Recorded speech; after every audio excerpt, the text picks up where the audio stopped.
Bom, estou aqui no YouTube já e também agora no Instagram.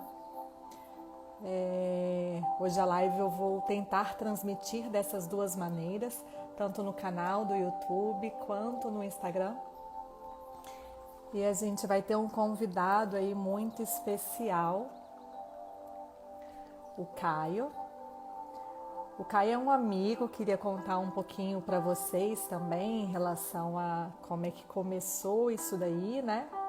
Na verdade, a gente se conheceu em encontros de alquimia do taoísmo e o Caio me acolheu aí com a sua fitoterapia, enfim, com a sua prática interdisciplinar já imediatamente, né?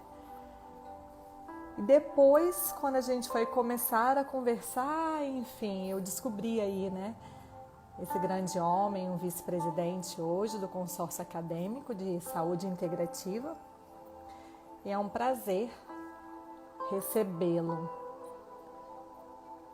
Então, eu estou dando boa noite também para todo mundo que está entrando aqui já na live, para poder a gente receber o Caio. Oi, Verinha, que bom você ter aqui. Tamires, deixa eu ver mais quem que já entrou por aqui. A Bebel, a Sandra, a Carol, a Marlene, a Bela, a Elô, Letícia, a Patrícia, a Manoele. Super obrigada aí pela presença, viu? Vou convidar o Caio para ele também se apresentar um pouquinho, falar sobre ele, como ele entrou nesse local, né, da saúde integrativa, como ele vivencia isso também, tá bom?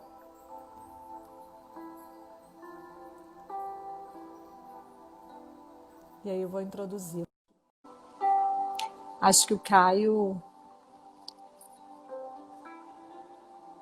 no Instagram já ok. Olá, Oi, Caio, tudo bom? tudo bem? Coloquei uma musiquinha aqui mais relaxante para te acalmar aí depois de várias reuniões, para dar uma respirada entre uma e outra. Hoje foi uma série de reuniões. É? Bom, quero te agradecer, dizer que eu admiro seu trabalho também, que eu te admiro como uma mulher muito conectada realmente, muito forte e que faz um trabalho de excelência dentro da saúde integrativa. Eu acho que é um campo novo e é um campo que a gente precisa divulgar e falar muito sobre isso, porque se discute com pouca profundidade a potência que é e por que que surge essa ideia de integrativo no nosso contexto contemporâneo. Né? A gente está aqui hoje para falar de pesquisa, né? Vou contar um pouco da minha trajetória e a gente vai falar de pesquisa, mas isso toca vários outros temas que vão junto com a pesquisa, né? Que são movidos pela pesquisa. Né? Então, bom, eu sou naturólogo de formação, né? Tenho uma graduação em naturologia, que é uma formação equivalente à medicina naturopática, né, em outros países. É uma graduação de 4 anos, que estuda muito a fitoterapia, as plantas medicinais, né, as medicinas tradicionais, e tem já no DNA da formação uma proposta integrativa. Então, Uhum. a gente tenta dialogar sempre o modelo biomédico com os modelos vitalistas, que a gente chama, né? Que são os modelos que estão olhando para a dinâmica vital do indivíduo e como incrementar a vitalidade, como aumentar a vitalidade, como melhorar a condição da expressão da saúde daquele próprio organismo. Então, eu me formei em naturologia, tenho consultório já há 12 anos, trabalhei em muitos lugares, né? Tive uma paixão assim por saúde pública, pelo SUS, fiz meu mestrado com saúde pública, né? Fui pesquisar as práticas de meditação e aí trabalhei com isso alguns anos, tanto fazendo capacitação para a rede de atenção à saúde no Embu das Artes, em São Paulo, quanto em consultório, né? Eu fui integrando as práticas mente-corpo dentro do consultório Aí depois fui dar aula na pós-graduação, né? Eu dou aula no Einstein já há 6 anos. Na pós-de? Na pós de dor, aí já dei aula na pediatria também, né? De práticas integrativas e dor. Então, estou já na pós-graduação há bastante tempo e coordenei o curso de naturologia da Embi Morumbi por 5 anos, né? Até o ano passado eu estava na coordenação. Esse ano eu estou totalmente dedicado ao consórcio, que é um órgão, que é um grande hub de pesquisa, né? Então, a função do consórcio é ter, juntar pesquisadores, universidades, instituições em torno da temática da produção acadêmica em medicina tradicional complementar integrativa, que é o termo que a gente usa internacionalmente, né, que chama MTCI. Aqui no Brasil a gente fala PICS, né, mas esse é um termo muito focado na realidade brasileira, né, que é práticas integrativas e complementares em saúde. Uhum. Lá fora a gente fala MTCI, né? Então fala desse termo de medicinas tradicionais complementares. Então o consórcio ele tem esse papel, né? Ele foi fundado em 2017, né? Foi uma reunião de criação dele, né? A gente juntou um grupo de pesquisadores, de pessoas que estavam envolvidas com a academia e que sentiam a necessidade de aumentar a capacidade de articulação e produção acadêmica nessa área, porque é uma área que, apesar de ser muito abrangente, a gente vai falar um pouco desses dados, né? Quanto que é extremamente presente na nossa realidade brasileira as práticas integrativas, as terapias complementares, inclusive do ponto de vista de saúde pública. É muito amplo, tem muita coisa implementada. No entanto, isso não chega de forma organizada na academia e só recentemente, né, na última década, a gente tem tido uma organização, um grau de organização um pouco maior, possibilitando até programas específicos, editais de pesquisa específicos, né, seguindo o modelo de outros países onde isso é mais avançado, como os Estados Unidos, que investe pelo menos 150 milhões de dólares. Um dos órgãos de financiamento investe pelo menos 150 milhões de dólares ao ano para editais de pesquisa na área de medicina integrativa, de terapias complementares, né, que é extremamente amplo. Aqui no Brasil a gente tem pouquíssimos editais, né, os editais que existem são focados na fitoterapia, e a gente tem um campo gigantesco para crescer, porque o Brasil é o país que tem, primeiro, uma diversidade cultural gigantesca, e diversidade cultural é um campo muito fértil para práticas complementares, especialmente por conta dessas terapias derivarem de visões diferentes, né? Uhum. Elas Uhum. derivam de outras visões como a Ayurveda chinesa e até terapias derivadas dos povos indígenas, né, que é um conhecimento não sistematizado, né, porque não tem escrita, né, Uhum. eles não, é uma tradição oral, né, Uhum. mas é uma tradição que é a nossa raiz como nação, né, a gente, todo mundo aqui no Brasil tem algum tipo de conexão e descendência com os povos indígenas que estavam aqui antes, né, dos europeus chegarem aqui no continente, né? Uhum. Então a ideia é a gente transitar por esse universo, né? O consórcio hoje tem essa função de promover a pesquisa numa área que ainda está aprendendo a fazer pesquisa e também fazendo as articulações a nível de governo, a nível da Organização Pan-Americana de Saúde, né? A gente tem uma carta de colaboração com a OPAS, né? O consórcio representa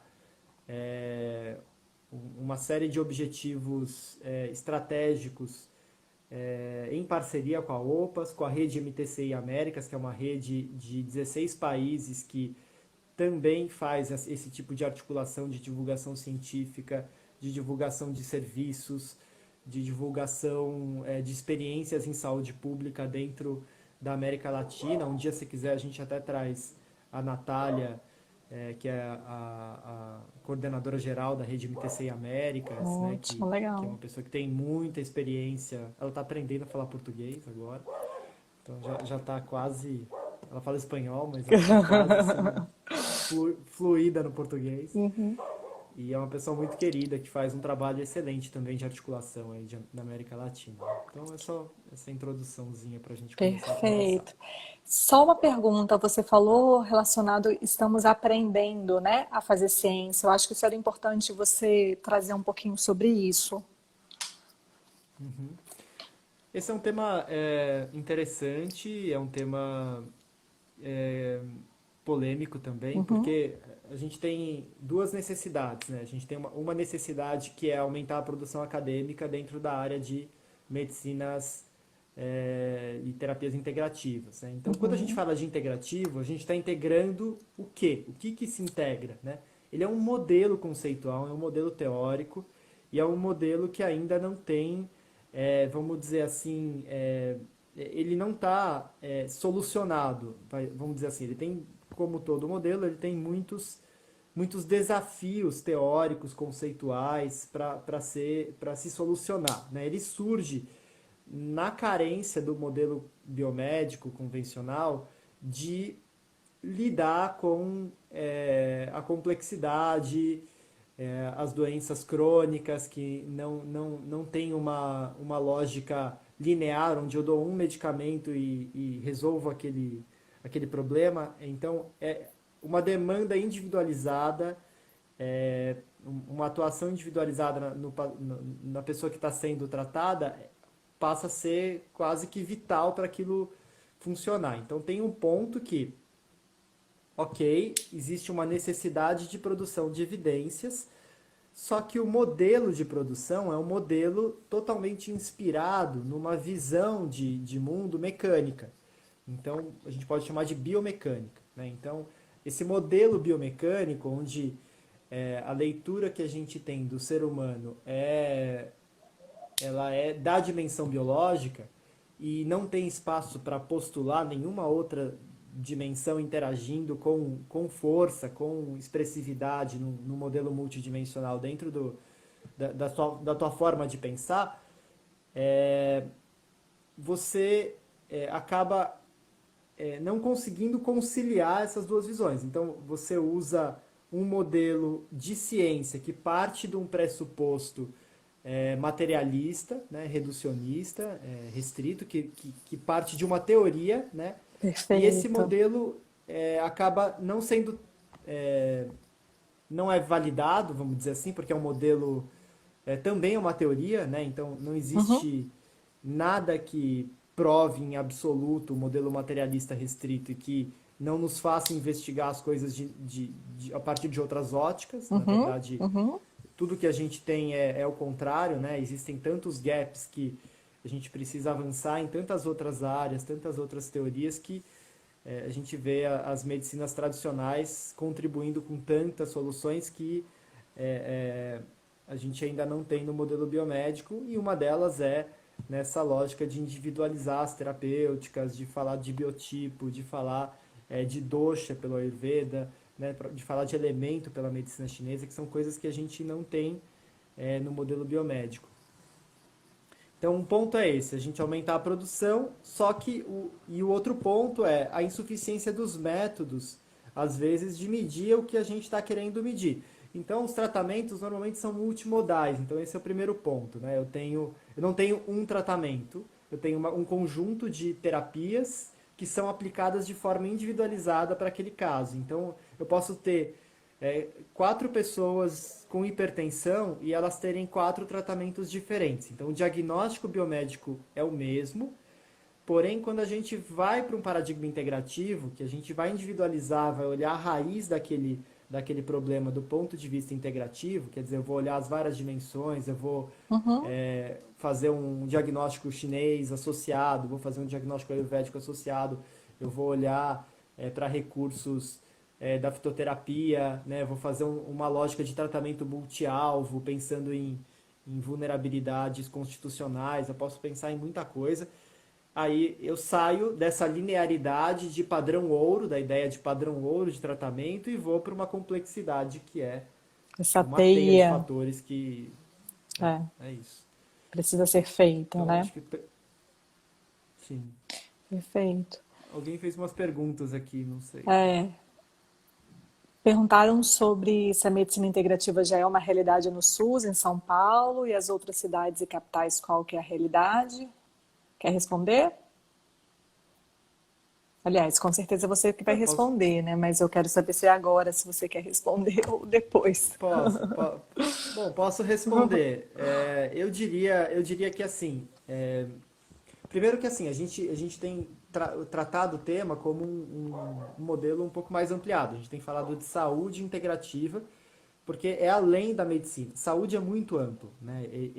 Saúde transcende, inclusive, a ideia de medicina, né? Então, e até porque saúde, ela facilita a inclusão dentro do discurso de um modelo multiprofissional, né? De um modelo Uhum, que é amplo e que envolve isso é cada vez mais necessário dentro do avanço das doenças crônicas e do cenário que a gente tem hoje de hipermedicalização, de iatrogenia gerada pelo nosso próprio modelo de assistência, que é bastante reducionista e limitado, né? Então a gente uhum. acaba tendo que recorrer a essa assistência multiprofissional. Então, eu diria que a gente tem hoje um modelo de transição. A gente não tem um modelo realmente integrativo na grande maioria dos lugares. São raros as pessoas que conseguem entender o que é um modelo integrativo. O que a gente tem hoje são muitos profissionais que usam recursos que são utilizados dentro Perfeito. Da terapia, do das modelo práticas integrativo e da integrativas, né? terapia. Isso. Porque uma coisa é a prática, outra coisa é o olhar que dirige a prática. Uhum, Então, o olhar, ele muda totalmente o processo. Eu posso usar planta medicinal uhum. usando lógicas completamente diferentes. E o caminho que eu vou percorrer com esse indivíduo no processo É é totalmente totalmente diferente diferente. dependendo da lógica. Verdade. E ele faz diferença. Não é a intervenção, mas o caminho, é a lógica que eu estou usando por trás da intervenção que vai direcionar o momento que é aplicado, por que é aplicado, o que vem na sequência, o que vem antes, o que vem depois. E aí isso determina o rumo da terapêutica. Então Corre o não é risco de ficar suficiente a gente falar reducionista da também, né, prática. Caio? Mesmo utilizando as Exatamente. práticas integrativas, assim. Eu posso ser totalmente reducionista usando prática integrativa, né? Eu Sim. posso usar uma lógica alopática restrita, convencional, Uhum, um modelo farmacológico convencional de fitoterapia, né? Eu posso perfeito. só usar planta, mas eu não estou, de repente, fazendo nada de integrativo. Eu não estou preocupado em recuperar a melhor capacidade de equilíbrio daquele organismo, daquele ser vivo, daquele indivíduo. Eu não estou preocupado em fazer com que eu chegue num aprofundamento particular do indivíduo em relação ao próprio processo de adoecimento, porque se ele não entendeu essas camadas de como ele adoece particularmente, o trabalho integrativo não faz sentido, porque ele é Perfeito. um trabalho educativo. Uhum, É um trabalho educativo. uhum, concordo. Questão da Então, eu acho que a autonomia gente aí está um nesse pouco, modelo de né? transição, né? É, Sim, exatamente, Mica. É esse modelo da autonomia. é. A Cláudia também comentou assim: temos uma situação semelhante no SUS, que seria o NASF, pena que não investem mais. E ela atua, né? Atuava como homeopata em medicina chinesa e acupuntura. O NASF é um modelo, o Núcleo de Apoio à Saúde da Família, é um modelo bem interessante, né? O próprio modelo de saúde da família já é um modelo que tem um grau de individualização, de cuidado diferenciado, de equipe multiprofissional, então é um modelo muito legal. Uhum, Não é um modelo ainda que tem assim, o investimento que merece e a atenção que merece, na minha opinião. Eu acho que é um modelo que pode avançar muito e crescer muito, tanto que é muito diversa a composição dos profissionais que ocupam o NASF. A gente tem profissionais que são. Tem NASFs que tem um monte de profissionais e tem NASFs que tem pouquíssimos profissionais. Então, depende muito das políticas locais, depende muito é, de uma série de interesses que tem ali. Não é todo NASF que tem um homeopata, não é todo NASF que tem um profissional que entende de fitoterapia, não é todo... Por exemplo, é possível ter naturólogo no NASF, né? Uhum. Então, tem documentação para isso, mas a gente não tem naturólogo em todos os NASFs, né? Então, Uhum. são coisas que têm a ver com a expressão da política, né? Perfeito. E aí acaba que, assim, infelizmente, né, a gente fica com dor de falar isso, mas em relação à pergunta da Vivi, né, que colocou a medicina integrativa já é uma realidade no SUS em São Paulo, a gente pode dizer que ainda não é uma realidade, né, mas não é por isso, eu acho, que também a gente precisa colocar como se fosse algo elitista, né? Porque eu acho que tem muita gente que fala assim, ah, então não é realidade do SUS, enfim, é algo então que é para elite. Não é, né? Porque se é educacional, educação, na verdade, é o direito de todos e deveria estar sendo ampliada, e é só a mesma questão das políticas envolvidas, né? Que não se direcionam para isso.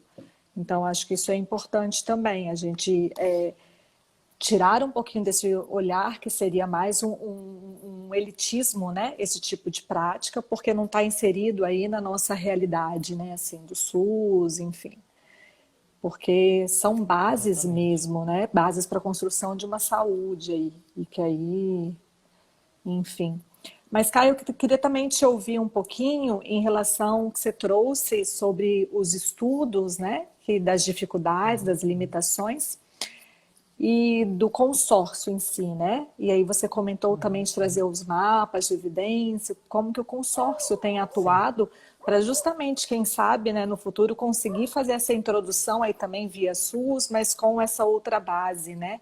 Que seria com esse mapeamento, né, das evidências. Claro. Bom, então, a gente estava falando um pouco da necessidade de produzir academicamente, né? Isso foi uma tônica que começou algumas décadas atrás, né?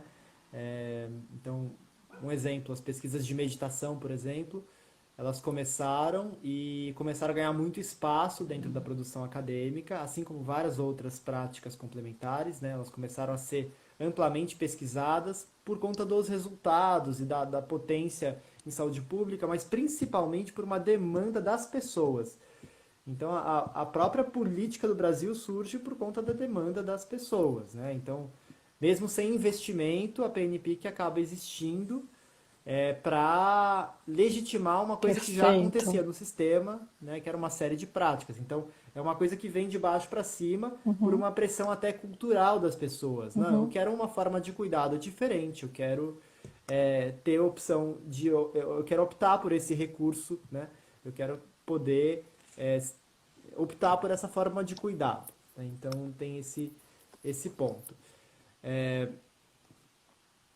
A gente tem um panorama hoje muito diferente de 10, 15, 20 anos atrás, que é o volume de publicações que foi exponencial. Então, se a gente olhar o número de revisões sistemáticas que a gente tem sobre alguns temas dentro das medicinas e da saúde integrativa, hoje, em relação a 10 anos atrás, a gente tem um volume gigantesco. E para muitos tipos de condições de saúde. Né? Então, óbvio que a gente sempre precisa de mais pesquisa para muitos temas. E isso não é só uma coisa da medicina e saúde integrativa. Isso é muito presente no modelo convencional de saúde. A gente tem áreas de especialização médicas convencionais com baixíssimo grau de evidência embasando a prática clínica. Então, assim, a gente tem áreas super especializadas, como a cardiologia, por exemplo. A gente tem ali uma faixa super baixa de embasamento em evidências científicas. Né? Então, não lembro o dado de cabeça, mas menos de 20% de todos os procedimentos têm realmente evidência com alto grau de confiabilidade para embasar aquilo. Então, o que é isso? É uma doutrina médica, quer dizer, uma experiência do profissional do professor que passa para o aluno. Não está passando pelo filtro da ciência. Apesar de não passar pelo filtro da ciência, a gente quase que automaticamente vincula tudo que vem do modelo biomédico a uma coisa totalmente científica e não questionável. E a gente sabe que não é assim. Quantos quantos protocolos a gente tem na saúde pública que são até contra evidência, né? Então, por exemplo, dentro da obstetrícia, a gente tem lá a episiotomia de rotina, fazer episiotomia para todo mundo. Uhum, Tem muito serviço que faz isso uhum, e tem evidência para não fazer, né? uhum. Tem evidência que, olha, não é para fazer, isso não é, né, não é adequado. Isso é só um exemplo. Mas aí o consórcio começou com um primeiro desafio que é, se existem tantos estudos, a gente precisa sistematizar esses estudos têm que estar disponíveis para que o gestor e as pessoas que tomam as decisões em relação às políticas públicas de saúde tenham acesso e possam nortear políticas em relação àquilo. Então, o primeiro trabalho dessa formação de rede do consórcio foi encomendado pelo Ministério da Saúde, que foram os mapas de evidência, né? Então, a gente fez uma parceria com a BIREME, né, que é a Biblioteca Que Virtual em bacana. Saúde da Organização Pan-Americana de Saúde, que mantém a Cielo, que mantém várias bases de dados, a Mosaico, que é uma base de dados de literatura cinzenta, que a gente chama, que são teses, dissertações, inclusive vários trabalhos do curso de naturologia, por exemplo, são indexados na Mosaico e de pós-graduações que produzem na área também são indexadas lá. É uma base bem ampla assim da América Latina. A gente começou a tentar sistematizar esse material e disponibilizar. Então, junto com a Bireme, foi escolhida uma metodologia chamada 3IE, que é uma metodologia que é feita para síntese de evidência, mapas de evidência. Então, você reúne todas as revisões sistemáticas, que são tipos de estudo, que eu não sei se todo mundo aqui conhece a pirâmide de evidências, mas a gente tem uma pirâmide de grau de importância dentro da ciência para cada tipo de estudo. Então, um relato de caso, ele tem um grau de importância do ponto de vista da evidência menor do que uma revisão sistemática que está no topo da pirâmide, quando é feita uma meta-análise na revisão sistemática, ou seja, quando você consegue juntar vários estudos clínicos e fazer uma estatística nova em cima desse cálculo. Então, eu posso pegar, sei lá, algumas dezenas de estudos que pesquisaram uma determinada técnica de meditação para um determinado desfecho e juntar tudo isso num único banco de dados e fazer um novo cálculo. Eu tenho uma meta-análise. Isso hoje é como se fosse o topo da pirâmide de evidência. Isso eu estou falando de um paradigma muito reducionista ainda, mas mesmo dentro do paradigma reducionista, a gente tem muita evidência útil e importante em saúde pública para as terapias complementares, para as práticas integrativas. Então, por encomenda do Ministério, a gente juntou um grupo de 40 pesquisadores do Brasil inteiro e a gente hoje produziu 11 mapas de evidência. Na verdade, a encomenda foram de 7, mas o de fitoterapia se desdobrou em 3 mapas, porque ele era tão grande que a gente teve que dividir em 3 mapas. E foi feito depois um novo da Covid-19, né, que inclusive acabou de ser publicado, fazendo um mapeamento de tudo que tinha de estudo aqui, com potencial de aplicação para sistema imunológico, para sintomas relacionados à infecção da Covid-19 e para recursos de saúde mental. Né? Então, isso está disponível no site do consórcio, né, no site da BVS MTCI, que é a Biblioteca Virtual em Saúde especializada em medicinas tradicionais, né, que está dentro da OPAS, né, do site, do domínio da OPAS. Esses 9 mapas, eles se organizam por outcomes, né, por desfechos de saúde, né, o que a gente chama de desfechos. Né? Então, tem uma classificação que foi feita de desfechos. Então, para todos esses mapas, eles seguem a mesma métrica de classificação, que foi uma coisa que deu bastante trabalho, né? A gente ainda está aprimorando essa métrica, que é como a gente classificar todos os resultados de todas essas revisões sistemáticas. Então, por exemplo, o mapa de meditação, a gente teve 184 revisões sistemáticas. Cada revisão sistemática, às vezes, tinham 10, 15 desfechos diferentes. E aí eles têm que ser classificados organizados, né, por dimensão. Então, o que tem da dimensão metabólica, o que tem da dimensão mental, o que tem do ambiente, comportamento, o que tem da vitalidade, né?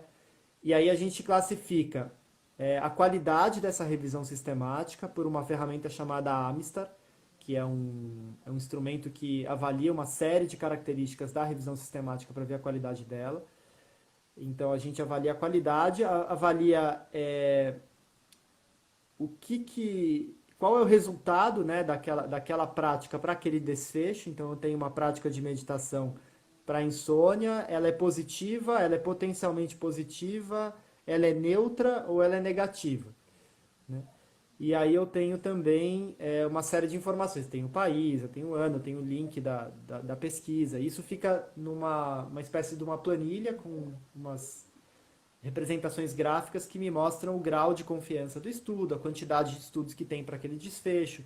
Então um gestor consegue acessar e ver tudo, por exemplo, que existe daquela técnica de práticas corporais da medicina chinesa para depressão. E aí ele vai ver lá uma técnica específica que tem evidência, ele pode ir lá direto no estudo e escrever uma política, escrever uma proposta, né, com base só em revisões sistemáticas. Então, os mapas encontraram assim centenas de revisões sistemáticas em muitas práticas complementares que podem e já estão, na verdade, norteando uma série de documentos do Ministério da Saúde, né? Então a gente toda semana recebe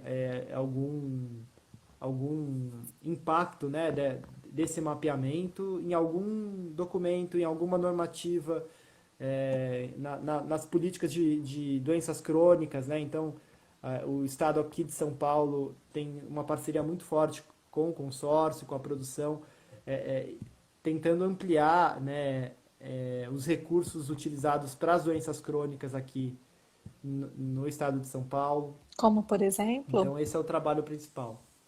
Oi? Como por exemplo? Então, como por exemplo, a gente começou uma série de divulgações junto à Secretaria Estadual de Saúde, né? Então, algumas lives. Então, a semana passada, por exemplo, uma das diretoras do consórcio estava falando sobre a experiência da enfermagem integrativa. Eles estão na coorganização do Congrepix, que é o Congresso Brasileiro de Práticas Integrativas, que vai acontecer ano que vem, em 2021, provavelmente em setembro. A gente está fechando a data agora, no Centro de Convenções Rebouças, né? Ele vai acontecer junto com o Congresso de Pesquisa do Consórcio e com o Congresso Internacional de Terapia Comunitária. Então vão ser eventos grandes aqui em São Paulo. Ele deve ser misto, ele deve ser presencial e online. Então a Secretaria está super envolvida, né? A gente está desenhando modelos de intervenção junto, apoiados em evidência, né? Para serem implementados em saúde pública.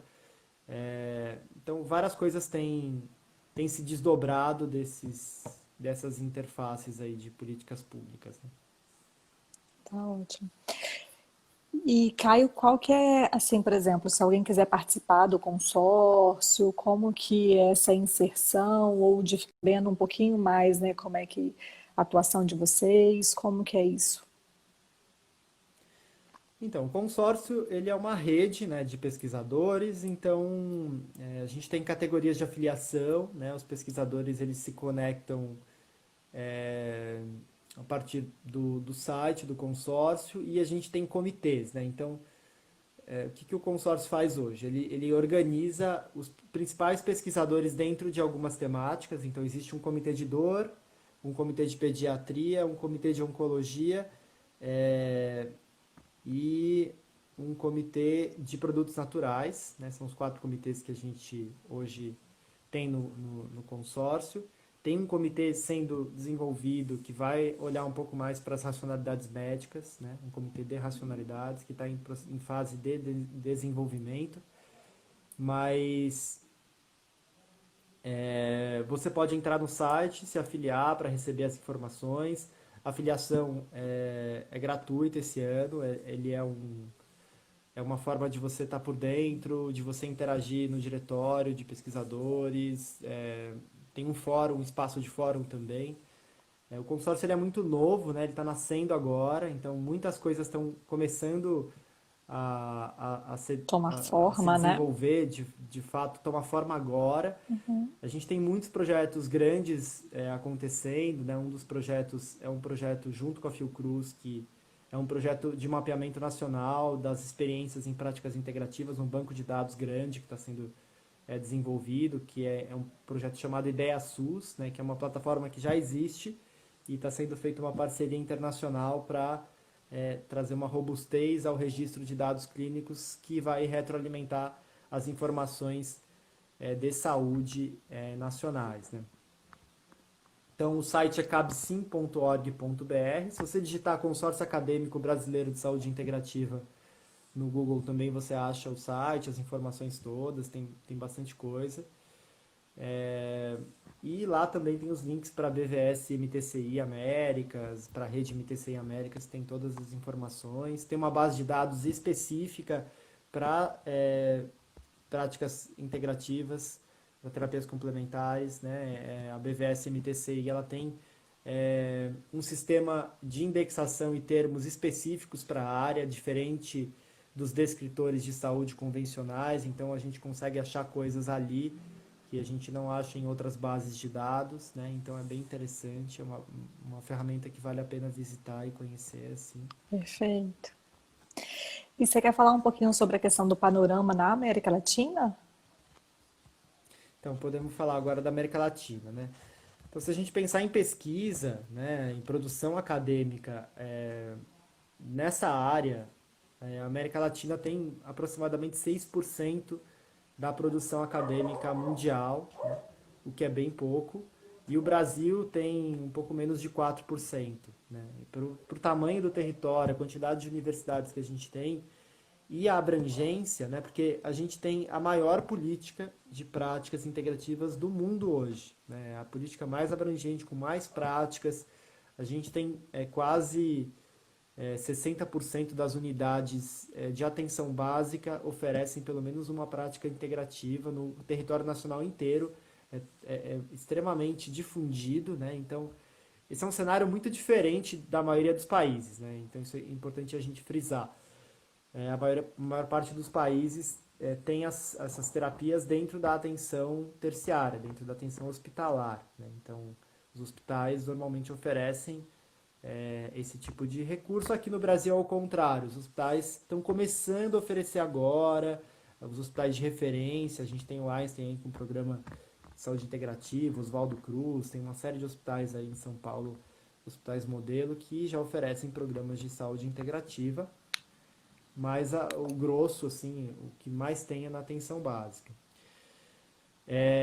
Do ponto de vista de pesquisa, a América Latina está muito incipiente, assim, a gente tá muito longe da América do Norte, que tem mais que 20% da produção mundial de pesquisa na área, 25%, assim como a Europa, né, que produz muito. A China também tem produzido agora muita coisa, porque ela tem se profissionalizado, ela tem aumentado a qualidade das produções acadêmicas, né? Então a gente tem, inclusive, bases de dados novas. Então a gente tem uma das principais bases, que é a Embase, né? Que é uma base muito focada nas práticas integrativas, nas terapias não convencionais. Tem muito material dessa ordem na Embase. Acabou de receber uma série de materiais de indexação da China que não estavam indexados. Né? Então, de artigos científicos que antes a gente não tinha acesso, agora passam a ser acessíveis, passam a estar disponíveis por ter também uma qualidade melhor. A gente tem, por exemplo, Cuba tem um programa de pesquisa muito interessante em homeopatia e fitoterapia, né? Eles são referência, a gente tem bastante coisa sendo produzida em Cuba. A gente recentemente fez um simpósio sobre a Covid-19 aqui na América Latina, né? De terapias complementares. E a experiência de Cuba é uma experiência muito interessante, né? A gente tem muitas coisas que acontecem aqui que são únicas, né? Que essa interface com os povos tradicionais é muito forte. Né? Então, nos países da América Latina a gente tem uma série de recursos tradicionais sendo utilizados no contexto de pandemia, até por falta de acesso. Né? Então a gente vê aqui no Brasil, por exemplo, muitas comunidades usando plantas medicinais porque simplesmente não tem acesso a nenhum tipo de cuidado convencional de saúde, então eles estão isolados. A Covid chegou na comunidade e eles estão fazendo uso dos recursos que eles têm disponíveis. Né? Tudo isso é muito interessante e, e é importante estudar, né? Porque a gente É de tem extrema perdido potência muita isso, riqueza, né? né? É. De extrema potência. É. É uma vergonha a gente não ter um volume de pesquisa num lugar que tem a concentração da maior biodiversidade do mundo, né? Então a gente tem uma floresta que cobre vários países, gigantesca, com uma diversidade enorme, um potencial de estudo gigantesco. E quando a gente vai olhar como isso vira estudo, como isso vira pesquisa, a gente praticamente não tem patentes brasileiras, né? Uma vergonha essas patentes elas serem todas de países ricos que depois vendem para a gente um medicamento industrializado e às custas, às vezes, inclusive, da saúde, das condições daquela comunidade que originou aquele saber, então um É um desrespeito, passando por desrespeito. cima daquele Uhum, saber. uhum, uhum. É muito sério esse É. panorama que a gente tem hoje. Né? Acho que não tem mais Eu não nenhuma. sei se alguém quer... É, não sei se alguém quer perguntar, é isso que eu vou falar também. Acho que eu não vi nenhuma outra pergunta por aqui, né? Sim.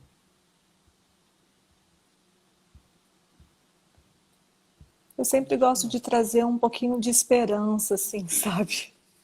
Porque é um local que a gente defende tanto essa área, né? E você acredita tanto, e aí, de uma certa maneira, é, esse convite dessa live aí, você está trazendo um pouquinho das dificuldades, né? Você trouxe tanto a nível de inserção, quanto a nível da questão científica mesmo. Queria que você trouxesse um pouquinho desse local, de uma esperança, assim, que você poderia deixar, enfim, para que a gente possa, né, cultivar aí esse acreditar que isso um dia possa vir mesmo, assim, né? Na verdade, tenho uma visão bastante otimista, assim, para a área. Eu acho que essas dificuldades, elas são só dificuldades para mostrar o quanto que a gente precisa crescer e se desenvolver nessa área. Então, nós que temos uma visão diferenciada, a gente precisa se capacitar dentro da visão científica e avançar nisso. Então, a ciência é feita pelas pessoas que estão dentro do corpo científico pensando ciência. Então, se pessoas com uma visão ampliada não entram nesse lugar, desenham modelos e testam modelos, a gente não avança. Então, tem uma questão de Perfeito. que para transformar algo, eu preciso estar conectado com aquilo. Né? Então, eu lembro sempre da ideia do Aikido, né? Que não tem bloqueio, né? Você conduz a energia. Então você recebe um ataque, você se integra com ele, tanto que parece uma dança, né? Você acompanha aquele movimento e da integração você conduz. Eu acho que é um pouco desse processo, né? A gente tem que se integrar, né, na academia, na linguagem científica, se apropriar disso, entender o que tem de bom nisso, quais são as limitações, trabalhar em cima disso e avançar, né? Eu vejo muita coisa boa acontecendo, né? A gente nunca teve tanta abertura das políticas públicas, dos espaços mais fechados para as práticas integrativas quanto a gente tem hoje, por conta dessa produção de evidências científicas, por conta desses estudos, dessas revisões sistemáticas, desses materiais.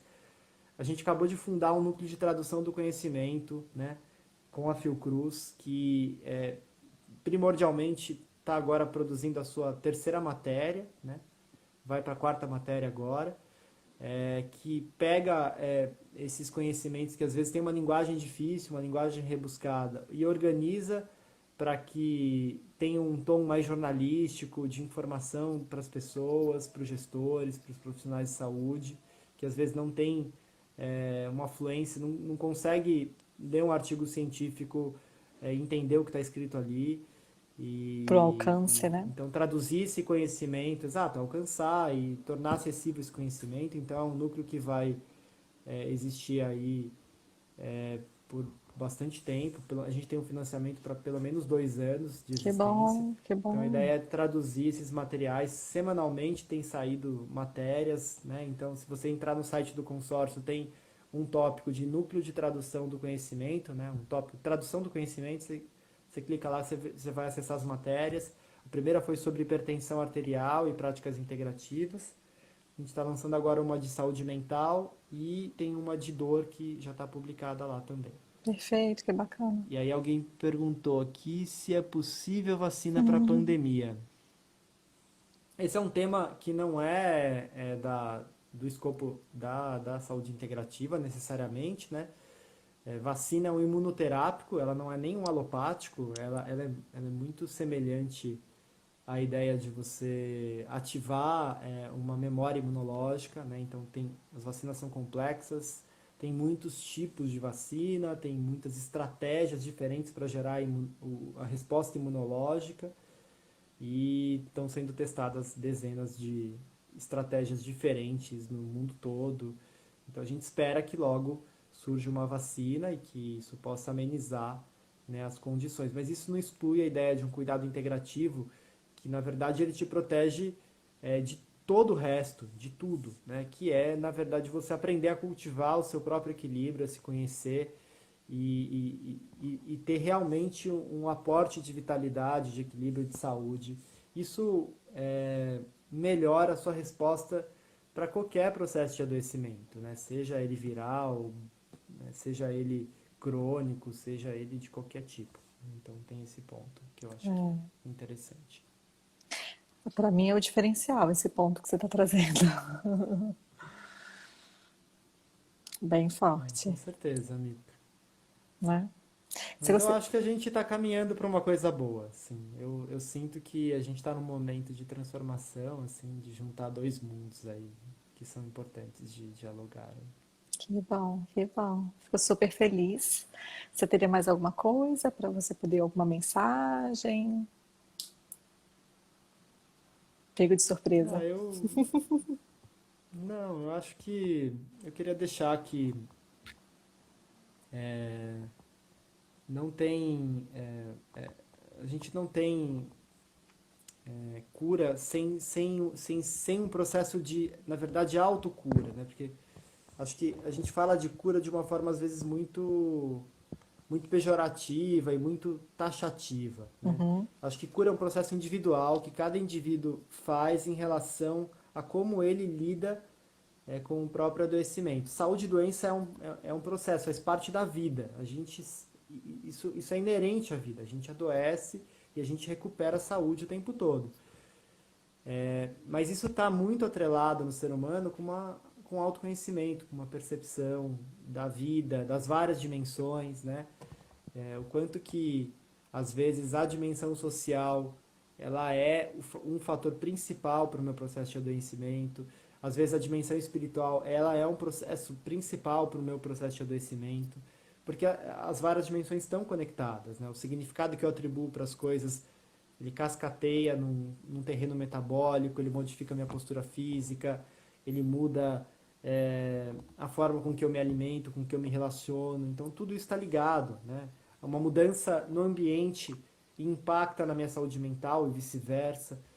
Então, essa complexidade de enxergar essa grande teia que conecta todos os fatores e que é orgânica, na verdade, ela evolui ao longo do tempo, ela é individualizada, esse é o âmbito da saúde integrativa e não tem como fazer isso sem um indivíduo empoderado e apropriado da própria saúde. E aí é nisso que eu acredito. Eu acho que é nisso que a gente acredita aqui e é sim, por isso que a gente luta, né? É para sim, isso, é para gerar autonomia, é para gerar transformação, é para gerar sim. mudança de verdade para as pessoas, né? Perfeito, perfeito. O estímulo desse canal aqui, de uma certa forma, é que a gente possa gerar isso entre nós, né? Profissionais de saúde, eu falo, acabo diretamente mais aí para médicas mesmo, que eu acho que aí a gente consegue também sustentar um pouquinho melhor essa teia e estender assim, né? Te agradeço muito pela atenção hoje, pela participação. Acho que assim, de uma certa maneira foi aí bem introdutório, né, para as pessoas conhecerem o consórcio, enfim, e as atuações. E fico aberta aí também para a gente poder trazer, eu esqueci o nome dela, A Natália, a por exemplo. Natália, enfim, e fomentar outras discussões por aqui, né, para a gente aprofundar um pouquinho mais. Muito bom, Mica. Tá Obrigado, eu bom? que agradeço. É um prazer sempre estar falando sobre a ideia do integrativo e fazendo essa contribuição, né, Eu vou dentro da aproveitar para saúde falar que mental. você tem seu canal do YouTube, tem aquela sua aula linda, né, Caio, sobre o tema. Como que é o nome do seu canal? Ah, putz. É, eu não sei como é que tá lá, viu, Mica? É, Acho que será tá que... como Caio Fábio. Eu não sei como é que tá lá, na verdade. Bom, de Eu qualquer alimento bem pouco o meu jeito, canal. de qualquer jeito, outro momento, de repente, a gente pode fazer essa aula aqui, que foi bem bacana. Tá, Ou se não, quem quiser não, também, legal. eu compartilho aí por direct a aula, né? Tá bom. Obrigadão, então. Obrigada também a todas as meninas, né, enfim, que estiveram aí presente hoje. A live vai ficar salva, né? Tá bom? E é por isso. Obrigado, Mica. Obrigado a todas que assistiram a minha live. Beijo grande, boa noite, viu? Boa noite. Beijo, boa noite. Boa noite, Boa noite. gente. Tchau. Obrigada.